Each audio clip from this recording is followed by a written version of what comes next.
네, 뉴스아이킥 오늘은 표창원 진행자의 재판 일정으로 제가 하루를 맡았습니다. 저는 MBC 아나운서 허일후고요.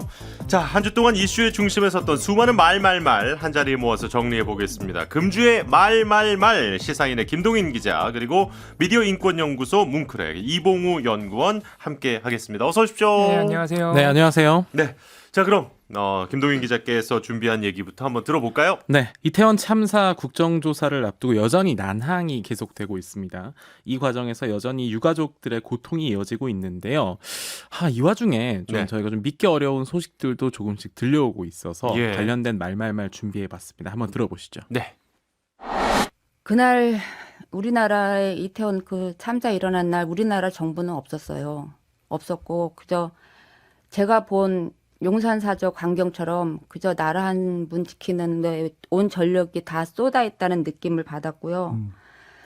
그러면 아이들이 살아가는 세상에 조금이나마 희망을 갖고 살 수 있게끔 그저 잘못한 거는 인정해 주십사. 그거 하나 바라는 거고요. 그리고 또 하나 물어보고 싶은 게 있어요. 정치하신 양반님들 어쨌든 이 12구 참사 이 사태를 정부 어디 역사나 기록에 기록할 거 아닙니까? 당신들은 뭐라고 기록하고 싶냐고. 그저 날짜, 사망 인원, 장소, 우리 정부는 최선을 다했다. 이렇게만 기록할 겁니까? 그건 아니죠. 네. 저희가 지켜보고 있고 국민이 지켜보고 있는데 똑바로 있는 그대로 진실되게만. 예, 참 언제 들어도 네. 이 이야기는 참 먹먹합니다. 네, 예. 저희도 전달하는 입장에서 항상 힘든 소식이긴 한데요. 먼저 들으신 내용은 오늘 아침 MBC 라디오에 출연한 고 이남훈 씨, 예. 이태원 참사 때 희생자분 중 한 분이신데요. 예, 그 이남훈 씨 어머니 박영수 씨의 목소리였고요. 예. 이 유족과 국정조사 특위 간의 간담회가 12월 1일에 열렸습니다. 예. 그런데 이 자리에 특위에 들어오는 모든 정당 관계자들이 다 같이 참석하지는 않았어요. 이게 여야가 다 들어와야 되잖아요. 네, 사실. 그렇죠. 이 국민의힘 의원들 같은 경우에는 야당이 이상민 장관 해임 건의안을 국회에 제출했다라는 점을 문제 삼으면서 간담회에 참석하지 않았는데요. 예. 이남훈 씨 어머니를 비롯한 유가족들은 여야 모두와 간담회를 하고 싶었다. 그러나 여당은 참석하지 않은 것을 좀 강하게 비판을 했습니다. 예. 한편 여당 같은 경우에는 어제 이런 얘기를 하기도 했습니다. 그 여야 합의 없는 면담이 유감이다. 라는 얘기를 했어요. 무슨 말인가 했더니 이 전체 회의가 지금 아직 이루어지지 않은 상태에서 간담회 그리고 면담 일정이 잡혔다. 예. 한마디로 합의 이전에 프로세스가 진행됐다라는 것이죠. 아니 그런데 이제 그때 당시에도 유족들은 여당에도 면담 신청서를 보냈고 네. 접수된 것까지 확인을 했다고 얘기가 나왔잖아요, 사실. 그런데 이제 국조라는 틀로 이루어지는 간담회에는 참석할 수 없다라는 게 기본적인 입장이었던 거죠. 그렇군요. 왜냐하면 예. 국조라는 어떤 틀에 대한 아직 구체적인 합의가 이루어지지 않았다라는 주장이고요. 들으신 것처럼 이 박영수 씨 같은 경우에는 기록이라는 점을 굉장히 강조하고 있습니다. 네네. 저는 특히나 이 대목이 좀 인상적이었는데 뭐냐면 국정조사라는 게 기본적으로 뭐 새로운 진실을 밝히는 역할도 있겠지만 공개적으로 우리가 이 참사에 대해서 어떤 일이 있었는지 그리고 이 관련된 발언은 또 어떤 게 나오는지 이런 것들이 기록되는 과정이에요. 그렇죠. 그렇기 때문에 이 국정조사라는 과정이 역사에 기록되는 과정이라는 거를 이 박영수 씨가 굉장히 확실하게 인지하고 계시구나라는 것도 느꼈고요. 예. 유가족 협의체가 지금 구성된 이후에 언론 대응도 적극적으로 나서고 있는데요. 다만 유가족 이 협의체에 대해서 정부 차원, 행안부 차원의 어떤 연락이나 지원 등은 아직 없다 이렇게 말씀하셨습니다. 85가족이었던가요? 일단 이렇게 출발한 걸로 제가 추가적으로도 이제 있는데요. 계속 들어오고 있군요. 네. 예. 그런데 앞서서 오늘 하실 얘기 중에 좀 다소 좀 네. 충격적일 수 있는 이야기도 있다라고 얘기를 해주셨는데 어떤 내용인가요? 네, 이태원 참사 직후에 대통령 주재 회의에서 압사라는 단어를 빼자라는 논의가 있었다라는 게 오늘 보도가 되었습니다. 압사라는 단어를 빼자. 네. 빼면은 사고라는 단어가 되거나 혹은 어쨌든 압사라는 어떤 그 사망의 원인들에 대해서 사인이죠. 사인에 대해서 언급을 좀 피하는 모습을 정부 차원에서 결정을 했다라는 게 좀 충격적인 내용인데요. 이게 참사 다음 날 있었다는 말씀이시죠? 그렇습니다. 참사 예. 다음 날 중앙재난안전대책본부 회의가 열렸는데 이날 이 회의가 뭐 지원을 어떻게 하겠다, 네네. 뭐 용산구를 특별 재난 지역으로 지역으로 선포하겠다. 선포한다. 예, 예. 네, 그런 것들이 결정됐는데 그거와 함께 더불어서 압사라는 단어를 안 쓰는 쪽으로 결정이 났다는 겁니다. 예. 이게 예. 어떻게 알려졌냐? 오늘 신원영 의원실에서 이 발표를 했고 KBS가 단독 보도를 했는데요. 예. 모바일 상황실이라고 불리는 카톡 대화방이 있습니다. 여기에 이제 보건복지부, 소방청, 소방본부가 모여 있는데 여기서 명칭과 관련된 지시가 올라왔다는 겁니다. 참사 다음 날. 아, 예. 예. 그래서 오후 5시 기준으로 박향 보건복지부 공공보건정책관이 예. 오늘 대통령 주재회의 결과 이태원 압사 사건을 압사 제외하고 이태원 사고로 요청합니다라고 메시지를 남기게 됩니다. 한마디로 주재회의 때 이게 결정됐다라는 얘기였죠. 그러니까 그렇다 보니까 아무래도 유가족들이 가장 원하는 건 내 가족이 왜 네. 있잖아요. 원인이고 그리고 앞으로 이제 향후에 어떻게 할 것이냐는 사실 그 다음 문제인 것 같고 그렇습니다. 도대체 이 원인이 뭐냐 왜 그렇게 많은 사람들이 몰렸는데 인원 통제가 되지 않았고 우리의 가족이 내 곁을 떠나야 했느냐일 텐데 진실을 원하는 거죠. 그렇게 보면 이 단어를 자꾸 이렇게 사인이라든지 이런 걸 빼라는 건 유가족들 입장에서는 충분히 오해를 살 만한 상황 아니겠어요? 그렇습니다. 이 참사를 축소하려는 것 아니냐라는 뭐 오해이면 오해일 수 있고 진실이면 진실일 수 있는데 네네. 어쨌든 그런 의혹들을 가지게 된다는 거죠. 이게 처음이 아닙니다. 기본적으로 예. 명칭 논란이 이 참사 대신에 사고라고 네, 그랬었죠. 사고라고 쓰고자 했고요. 또 피해자나 희생자 대신에 사망자, 사상자처럼 어떤 원인이 좀 제거되어 있는 표현을 쓰길 원했던 겁니다. 공식 분향소 명칭도 이태원 사고 사망자 합동 분향소로 정해져서 논란이 일었고 그 뉴스에서 쓰는 표현도 어떻게 쓸 것인가 저희가 논의가 그렇습니다. 있었던 기억이 납니다. 네네. 예.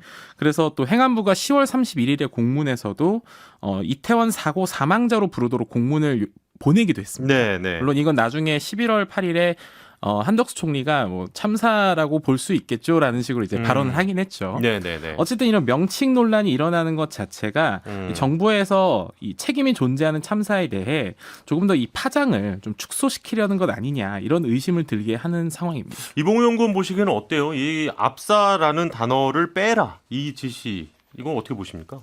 상당히 저도 놀랐죠. 일단 예. 근데 문득 생각나는 것이 아마 많은 분들이 비슷하게 생각이 떠오르셨을 텐데 참사 바로 다음 날 오전에 대통령이 참사 현장을 방문해서 예. 그 이제 최성범 용산 소방서장 등 관련자들과 이렇게 얘기를 나누는 장면이 포착이 됐는데 그렇죠.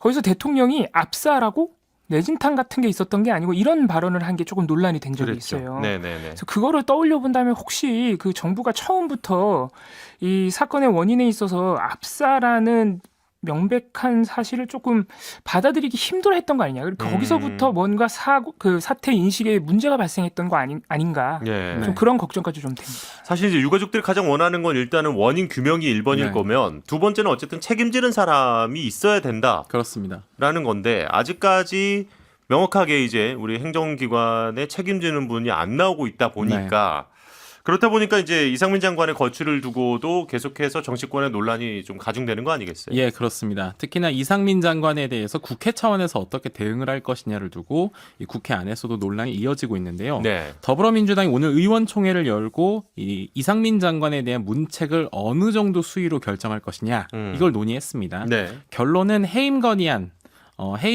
추진하자라고 그래서 9일 본회의에서 의결하기로 결정이 났는데 네. 애초에 그 해임 건의안이냐 아니면 탄핵 소추 아니냐 둘 중 어떤 것으로 가야 되느냐를 가지고 말이 많았어요. 그랬죠. 그런데 민주당은 해임 건의안을 먼저 제시하고 그리고 나서 이 국정조사로 이어지면서 여기 이 국정조사 과정에서도 제대로 된 책임이 이루어지지 않는다면 탄핵 소추안으로 가겠다. 한마디로 예. 그 다음 카드를 일단은 좀 저장해두겠다라는 개념으로 좀 보였습니다. 단계적인 문책을 선택한 것인데. 이수진 원내대변인이 브리핑에서 이렇게 얘기를 했습니다. 네. 국정조사가 이어지면서 해임 건의안을 무겁게 받아들여서 조치를 취하지 않을 경우 탄핵소추안까지 간다라는 거고요. 예. 여권에서는 반발을 하고 있습니다. 네네. 장제원 의원 같은 경우에도 책임을 어떻게 이 장관의 책임을 물을 수 있느냐 현재 상황에서요. 그리고 법원이 현장 책임자마저 사실과 증거가 명백하지 않다고 하는데 예. 이상민 장관의 책임부터 물을 수는 없다라고 주장을 하면서도 오늘 장제원 의원 발언에서 조금 재밌는 지점이 이게 있습니다. 예. 경찰에게 맡겨놓으니까 결과적으로는 지금 용산서장을 비롯하여 예. 현장 책임자들에 대한 어떤 구속도 제대로 이루어지지 못하고 있는 거다. 그러니까 검찰에게 맡겨야 된다. 라는 흐름으로 이야기를 또 남겼죠. 사실 이제 경찰국 신설 때부터 계속 조금 이 지휘 감독과 관련해서는 말이 많았는데 어쨌든 지금은 행안부 소속으로 완전히 들어갔기 때문에 네.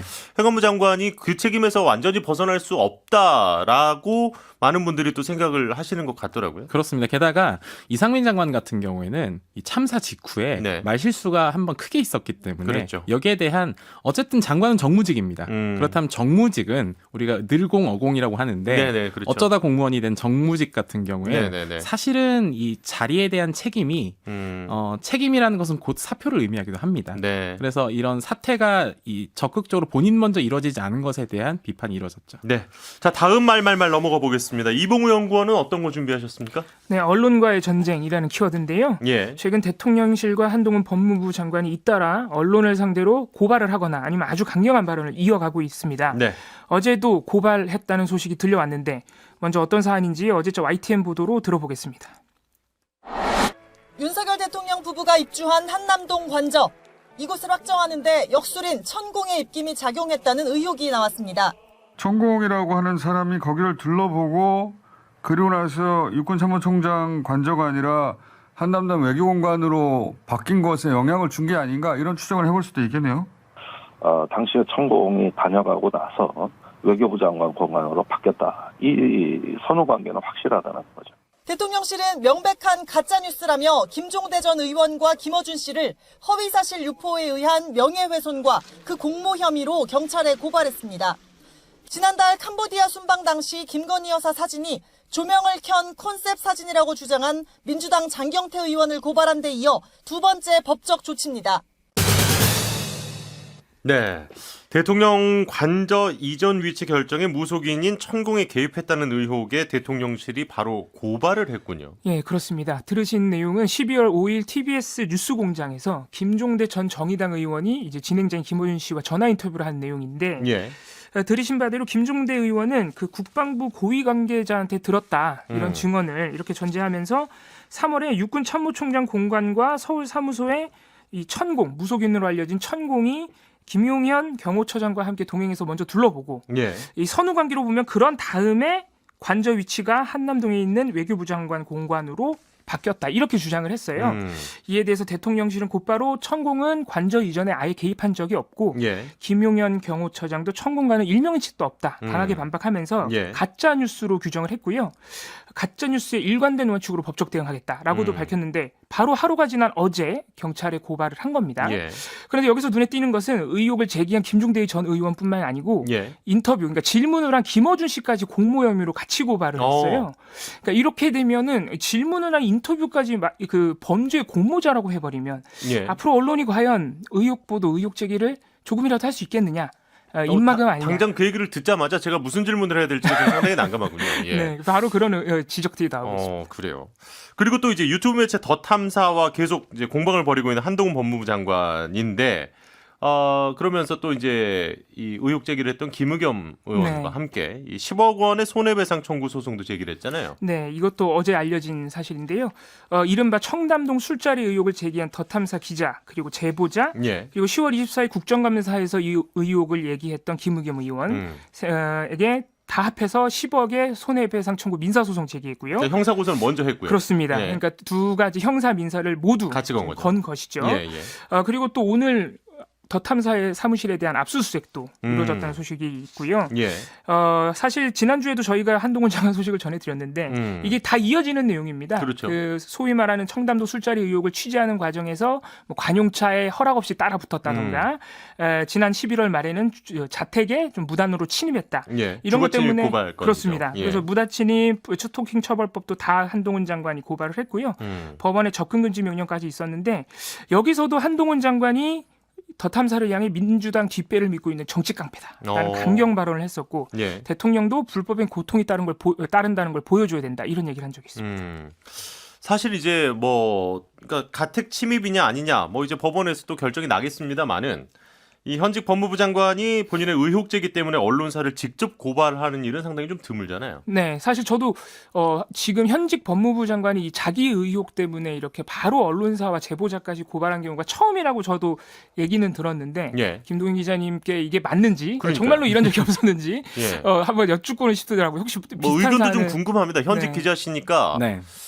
그리고 이제 앞서서 이제 언론이 그 진행자도 같이 이제 소송에 그렇게 됐죠. 공모를 했다. 뭐 이제 이런 부분들에 대해서 현직 기자로서 어떻게 보시나요? 사실은 사실관계가 틀렸을 경우에는 보통 그 소송 이전에 언론중재위원회 같은 그렇죠. 그런 틀이 있습니다. 네네네. 그런데 보통 이제 저도 어떤 기사를 쓰고 나서 특히나 뭐 정치인 기사를 쓰고 나서 이 소를 걸겠다. 네. 라고 말씀을 하시면 거기까지 가는 경우는 많지 않아요. 실제로 제가 잘못 썼으면 그걸 잘못 쓴 거 인정하고 제가 뭐 고치든 아니면 정정 보도를 하든 할 수 있으니까요. 네네네네. 그런데 기본적으로 이번에 그 한동훈 법무부 장관 같은 경우에는 소를 걸겠다라는 것을 굉장히 강하게 푸시하는 경향은 있습니다. 예. 왜냐하면 저희 같은 경우에도 그렇게 반발을 당한 적이 있긴 하거든요.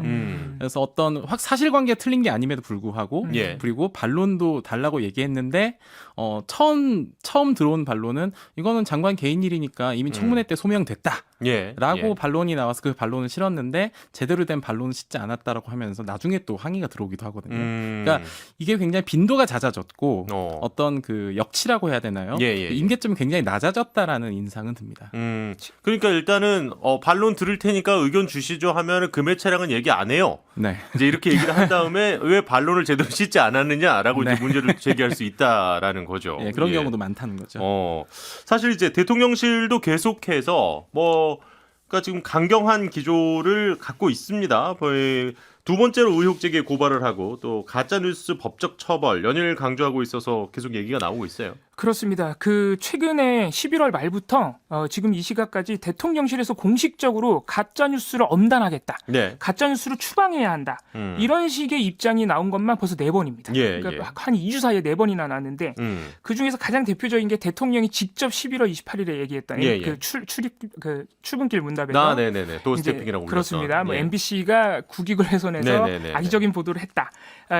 이것 때문에 이제 설전이 벌어지기도 했었죠. 그랬죠. 그게 이제 대표적인 발언입니다. 그런 식의 입장이 지금 4번이나 나온 것인데 예. 문제는 방금 김동인 기자님 말씀해주신 대로 어떤 의혹 제기가 나왔을 때 뭐 반박 당연히 할 수 있고 해야 되는데 구체적인 어떤 사실관계에 대한 설명이나 어떤 객관적 자료를 통한 반박이라기보다는 예. 일단 그런 적 없다라고 한 다음에 그 보도나 의혹 제기를 가짜 뉴스라고 규정을 하고 예. 곧바로 지금 법적 처벌 벌써 대통령실이 직접 한 것만 2번째니까요. 그 가짜 뉴스 규정을 토대로 해서 바로 법적인 대응으로 넘어가는 양상이 강해서 예. 대통령실이 자의적으로 좀 가짜 뉴스라는 규정을 먼저 해버리고 그 자기만의 논리로 이 처벌하려는 데 목적이 좀 있는 거 아니냐 이런 식의 대응은 언론에 대한 재갈 물리기로 보일 수도 있고 그리고 지금 대통령실 홈페이지에 사실은 이렇습니다라는 코너가 10월에 신설이 됐거든요. 아, 그래요. 거기 지금 24개 정도의 입장문이 올라와 있는데 예. 거기에 보면은 입장문에 특정 업체명을 콕 집어서 거론한 것이 딱 2개 매체밖에 안 돼요. 아, 그러니까 언론사 이런 보도가 있었는데 이제 대통령실에 반박을 담은 그렇습니다. 그런 홈페이지에 페이지가 그렇습니다. 생긴 거군요. 예, 거기에 이제 많은 매체들의 의혹 제기가 다 이제 반박이 되어 있는데 한 군데는 제가 명확히 알 것 같습니다만, 예, 다른 한 군데는 어디입니까? 예, 한겨레 신문과 한겨레 MBC인데요. 신문과 그러니까 MBC. 이런 점에 있어서도 대통령실이 가짜뉴스 규정하고 처벌하려는 의도가 심지어는 좀 특정 매체에 이렇게 집중되어 있는 것 아니냐 이런 의심까지 나오고 있는 상황이기 때문에 네네. 사실 뭐 다른 전문가들이나 방송에서도 대통령실이 가짜 뉴스에 대한 개념부터 좀 명확히 할 필요가 있다. 지금 마음에 안 들면 무조건 가짜 뉴스라고 좀 일단 찍고 낙인을 찍고 보는 경향이 있는 것 아니냐 예. 이런 비판들이 나오고 있습니다. 그러니까 사실 그렇죠. 그러니까 악의를 갖고 뭐 일부러 사실관계를 왜곡하는 보도는 문제가 있겠습니다만은 뭐 가장 대표적으로 지금 문제가 네. 됐던 게 바이든 난리명 건이 있었잖아요. 네네. 그때 그 정확하게 뭐라고 했는지를 밝히면 되는 건데 네네네. 당사자께서 이렇게 정확하게 말씀은 안 해주고 있는 그런 또 상황이었잖아요. 네, 그렇죠. 그리고 바로 악의적인 가짜뉴스라는 규정이 먼저 나왔어요. 그리고 소송 같은 경우에도 나중에 법원 판단이 중요한데 그렇죠. 법원에서도 명백한 증거가 있어야 된다가 아니라 예. 진실이라고 생각할 수 있는 상당한 근거가 있다면 얼마든지 보도의 자유는 훨씬 더 허용되어야 된다. 네. 이런 판례들이 훨씬 더 많습니다. 네, 알겠습니다. 예, 오늘도 시사인 김동인 기자 그리고 미디어인권연구소 뭉클의 이봉우 연구원과 함께 이야기 나눠봤습니다. 두 분 고맙습니다. 감사합니다. 네, 고맙습니다. 평일 저녁 6시 5분에 여러분을 찾아갑니다. MBC 라디오 표창원의 뉴스 하이킥.